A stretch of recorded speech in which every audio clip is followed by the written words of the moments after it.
Barkley. It's the ad agency with the rocket on the top. Everybody knows it, but how in the world did it wind up there? The story starts with a guy named Dan. No, not that Dan. This Dan. Dan Vietz, an attorney from Columbia who's passionate about two things: weed and Walt Disney, Mary Jane and the mouse. He's most likely to be the professor at your college who can definitely get you weed. By day, he's a lawyer and marijuana advocate. Also by day, he's a Disney fanatic. It's not like you stop being a Disney fan just because you're at work. It's because of that second passion. And who knows, maybe a little of the first, that led him to see a rusted out, rocket-shaped hunk of junk sitting in an RV park on the side of the highway in the 80s and say, "That's the TWA Moonliner. I have to have it." To learn more about that, take it away, Dan. We're going to Disneyland. The year was 1955, and by the way people were talking about commercial space travel, you'd think we'd actually been to space. Not for another 6 years. But in the meantime, Walt Disney had the big idea to build the next best thing, an 80-foot ride called Rocket to the Moon, designed by Imagineer John Hench and rocket scientist Werner von Braun. And you know who sponsored that simulated spaceflight? Howard Hughes TWA. Hey, TWA, they used to be in our headquarters, right?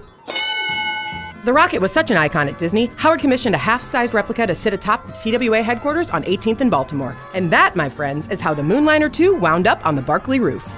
That's not the Moonliner II. It's not? I loaned the Moonliner II to the Airline History Museum in Kansas City. Howard Hughes sold TWA in 1961, and when he left, so did the rocket. By the 70s, TWA had completely moved out of the headquarters on Baltimore. By the 80s, the building was covered in stucco and looked like it might stay that way, until a guy named Brad bought the building and restored it to its former glory, building a replica of the rocket and all. Technically, it's a replica of a replica. Which, if you think about it, makes it a true original. An enduring reminder to always seek out our clients' biggest possible futures, and a singular symbol of ambition, creativity, and that independent spirit. By the way, do you know who else has a replica of the original Moonliner? Who? Disneyland built a new Moonliner II. Oh, neat. What's theirs a symbol of? It's sponsored by Coca-Cola. But yes, it's an ad for Coke.